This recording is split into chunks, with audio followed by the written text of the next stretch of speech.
नमस्ते, माझे नाव प्रियंका धुमाळ आहे. मी तालुका बारामती या शहराची रहिवासी असून भारतीय संविधानाच्या अमूर्त महोत्सव वर्षपूर्तीनिमित्त राष्ट्रीय ऑनलाईन वक्तृत्व स्पर्धेत सहभागी होताना मला विशेष आनंद होत आहे. मी आज संविधानाचे शिल्पकार डॉक्टर बाबासाहेब आंबेडकर यांना त्रिवार अभिवादन करून आज महिला आणि बालकांसंदर्भात संविधानातील तरतुदी या विषयावर बोलणार आहे. 26 जानेवारी 1950 पासून भारतीय संविधानाची अंमलबजावणी सुरू झाली आणि भारत एक लोकशाही प्रजातांत्रिक राष्ट्र म्हणून उदयास आले. मी विनंती करते की हा व्हिडिओ आपण शेवटपर्यंत पाहावा, कारण महिलांच्या व बालकांच्या संदर्भात उपयुक्त माहिती आपणास मिळेल. यामध्ये मूलभूत अधिकार, मूलभूत कर्तव्य, राज्य धोरण यांचा समावेश आहे. मूलभूत अधिकार कलम 14 कायद्यासमोर सर्व समान आहेत, समान संरक्षण मिळवण्याचा अधिकार. कलम 16 सार्वजनिक रोजगाराच्या बाबतीत सर्वांना समान संधी, लिंगाच्या आधारावर भेदभाव नाही. कलम 21 शिक्षण हा मूलभूत हक्क आहे जो मुलींसाठीही लागू होतो.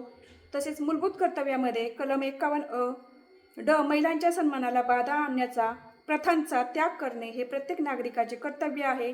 तसेच कलम 326 प्रौढ नागरिकांना स्त्रियांसह मतदानाचा अधिकार आहे. कलम 243 ड स्थानिक स्वराज्य संस्थांमध्ये महिलांसाठी आरक्षण आहे. तसेच राज्य धोरणामध्ये कलम 39 ड समान कामासाठी समान वेतन, कामाच्या योग्य सन्मानजनक परिस्थितीची तरतूद.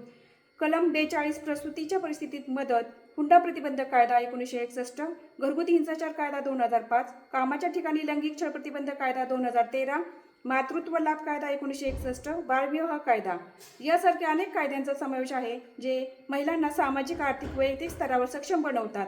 बालकांच्या संदर्भात संविधानात्मक तरतुदीमध्ये विकासासाठी योजना राबवणे, ज्यात आरोग्य, शिक्षण, पोषण तसेच ICDS अंतर्गत अंगणवाड्यांना आर्थिक मदत, 5वी ते 12वी मध्ये शिकणाऱ्या मुलींना सायकल अनुदान, सुरक्षा मनोधैर्य योजना, त्यासाठी जिल्हा कार्यालयाशी संपर्क साधू शकता. तसेच ऑनलाईन संपर्क साधू शकता. पुणे गव्हर्नमेंट इन या संकेतस्थळाला भेट द्या. मी जे तुमच्यासमोर बोलते ते माझ्या आईमुळे, कारण ती अशिक्षित असून सुद्धा तिने मला शिकण्यासाठी प्रोत्साहन करत असते. तसेच सावित्रीबाई ज्योतिराव फुले यांच्याविषयी 2 शब्द बोलू इच्छिते. स्वरचित कविता आहे माझी. दिला नसता ज्ञानाचा झरा, मिटला असता स्त्रियांचा श्वास, प्राणवायू झालीस माऊली, किती सोसालास तू वनवास, उपकार तुझे अनंत कोटी, म्हणून आहे आज स्त्रियांना मान, कणखर झालीस तेव्हा मनाने, म्हणून आहे आज स्त्रियांची शान. राजमाता जिजाबाईंचा प्रभाव, सक्षम प्रशासक, मार्गदर्शक तसेच नैतिक मूल्यांची शिकवण, महिलांच्या आदराची शिकवण दिली. त्या काळात स्त्रिया केवळ घरातील कामकाज सांभाळत नव्हत्या, तर राजकारणात सक्रिय सहभाग घेत होत्या. छत्रपती शिवाजी महाराजांचा महिलांच्या विषयी दृष्टिकोन म्हणजे सन्मान आणि सुरक्षितता होता. तसेच पुण्यश्लोक अहिल्याबाई होळकर यांचे महिलाविषयी धोरण हे महिला सबलीकरण, शिक्षण, समान संधी हे यावर केंद्रित होते. स्त्रियांचे परावलंबित्व कमी करून त्यांना मुख्य प्रवाहात आणले, शिक्षण कौशल्यांना प्रोत्साहन दिले, शासनामध्ये समाजात स्त्रियांचा सहभाग वाढवून त्यांना सक्षम केले. हे खरे महिलांचे सक्षमीकरण होते असे मला वाटते. खरोखरच महिलांचे सक्षमीकरण झाले आहे का, हा विचार प्रत्येक महिलांनी स्वतःशी केला पाहिजे की आपल्या कुटुंबामध्ये आर्थिक बाबतीत व इतर बाबतीमध्ये महिलांना निर्णय घेण्याचे अधिकार असतात का. ज्या कुटुंबाची परिस्थिती चांगली असते त्या कुटुंबात सुद्धा स्त्रीला कुपोषित बालक जन्माला येते. याचे कारण काय असेल तर भेदभाव, स्त्री पुरुष असमानता अजूनही दिसते.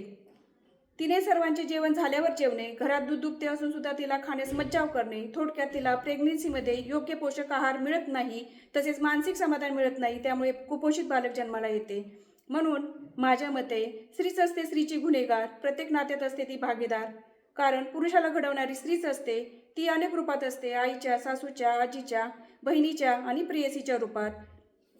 म्हणून स्त्रीनेच करावा स्त्रीचा आदर, कसा होईल तिचा अनादर, स्त्रीनेच करावा स्त्रीचा सत्कार, कसा होईल मग तिचा तिरस्कार. खरोखर कुटुंबातील दुभत्या जनावरांची जशी काळजी घेतली जाते तेवढी काळजी सुद्धा स्त्रीची घेतली जात नाही. ही मोठी शोकांतिका आहे. तरी पण आपण म्हणतो की महिलांचे सक्षमीकरण झाले आहे. हे कितपत योग्य आहे. माझ्या मते 5वीच्या अभ्यासक्रमामध्ये संविधानामध्ये बेसिक नॉलेज असणारे पुस्तक याचा समावेश सरकारने करावा, कारण अन्न, वस्त्र, निवारा जसा गरजेचा आहे तसाच संविधानाचे हक्क, अधिकार जाणण्याचा अधिकार सर्वांनाच आहे. कारण हे शिक्षण फक्त कायद्यापुरते दिले जाते, याचे ज्ञान सर्वांनाच व्हावे असे मला वाटते. तरच समाजातील अत्याचाराचे प्रमाण कमी होऊन लोकांमध्ये जागृती निर्माण होईल.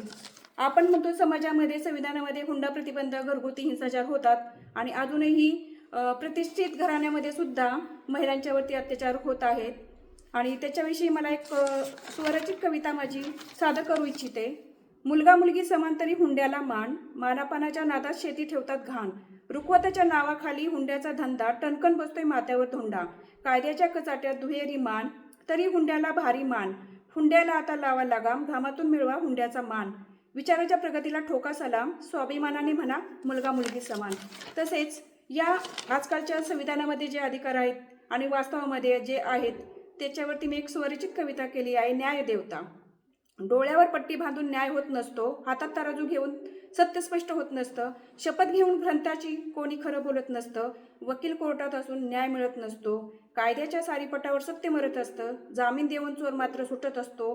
तारखांवरती तारखा येऊन वरची तारीख जवळ येते. न्याय मागणाऱ्यांची तिरडी मात्र जवळ येते. खरोखर संविधानामध्ये हक्क अधिकार असून सुद्धा जामीनरूपी कायद्याच्या पळवाटा असतात आणि त्यामध्ये व्यक्तीला न्याय मिळत नाही. शेवटी डॉक्टर चौरे मॅडम यांनी वरील विषयी मला बोलण्याची अनमोल संधी दिली, त्याबद्दल मी त्यांचे मनपूर्वक आभार व्यक्त करते. तसेच नकळत काही माझ्याकडून चूक झाल्यास क्षमस्व. तसेच जर हा व्हिडिओ व माझे विचार आपल्याला आवडल्यास लाईक, कमेंट, शेअर नक्की करा. धन्यवाद.